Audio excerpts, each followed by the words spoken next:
D'où viens-tu, Brienne? Vers 950, Engelbert et Golbert, son frère, construisent sur le tertre situé en dessous de ce château une forteresse redoutable dont ils ne sortent que pour piller les environs. Engelbert s'attribue le titre de comte et le nom de Brienne, extrapolé de Brienna. Mais les comtes de Brienne sont nés et vont se succéder avec plus ou moins d'importance.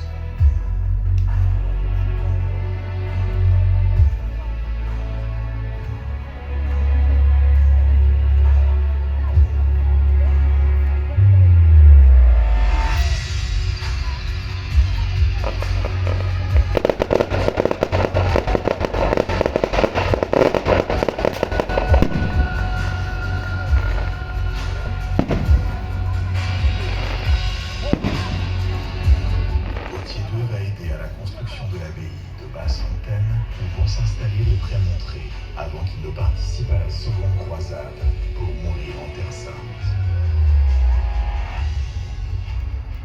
Un autre comte, Jean de Brienne, deviendra roi de Jérusalem et empereur de Constantinople au début du XIIIe siècle.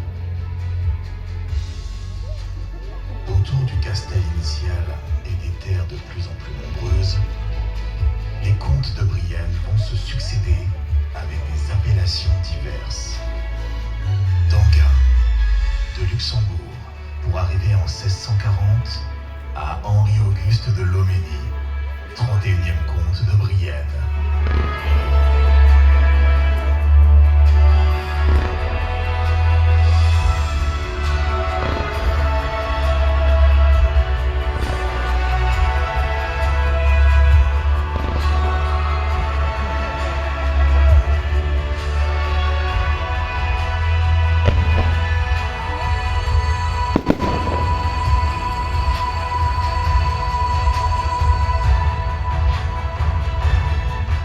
Majestueux château devant lequel vous vous trouvez est l'œuvre de Louis-Marie Athanase de Loménie, 35e comte de Brienne, qui vit jusqu'alors dans l'antique manoir féodal en ruine. Si la famille est illustre, elle est ruinée. Heureusement, le frère aîné du comte, Étienne Charles, cardinal, archevêque de Sens, a de l'entre-gens et il est l'instigateur du mariage de son frère avec un beau parti, Étienne Fizeau de Clémont, fille d'un riche filateur de Saint-Quentin, marquis de Moy et seigneur de Vendeuil et qui aurait été maître d'hôtel de Louis XIV.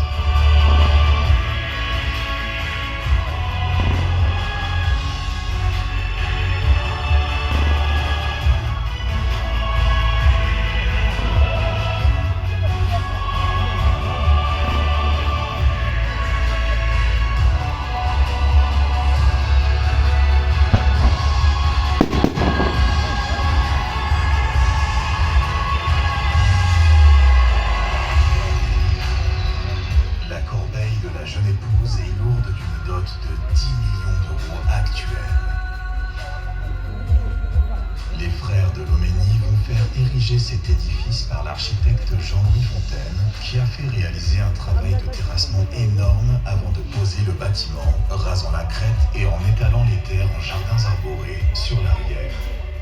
L'édifice est inauguré le 25 juillet 1770. Devant, au centre du large plateau où vous vous trouvez, une chaussée à pente douce, empierrée, a été aménagée pour rendre l'accès aisément praticable aux carrosses les plus riches. Premier maire de Brienne, Louis-Marie Athanase mourra sous le couperet de la guillotine le 10 mai 1794.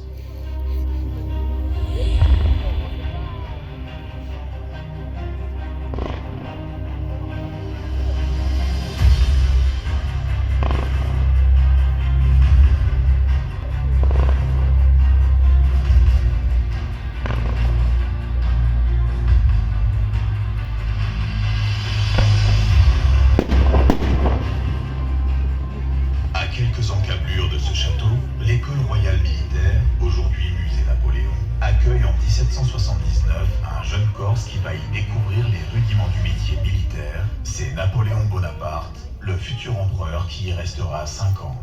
En 1805, il revient avec l'ambition d'acheter à la comtesse de Loménie son château, lui disant « Madame, Brienne c'est beaucoup pour moi, et j'aimerais acquérir votre demeure. Si, Brienne c'est tout pour moi, et je garderai cet écrin, » lui répondit-elle.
Le château est alors vendu avec tout le mobilier à un marchand de biens qui met en vente les objets les plus précieux.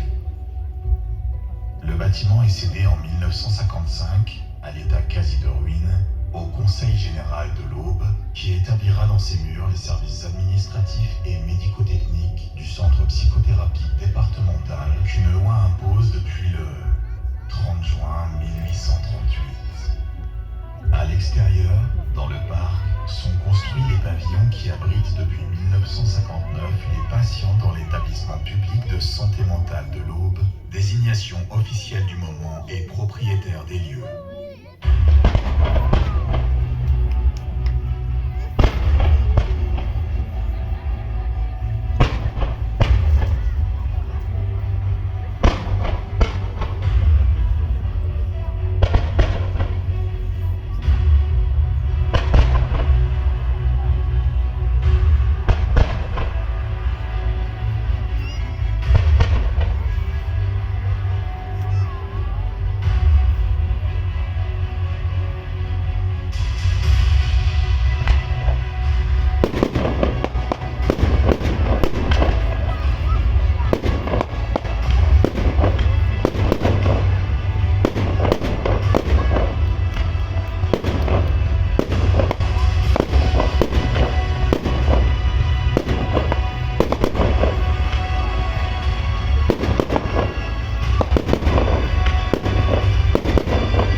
ça prend feu là-bas.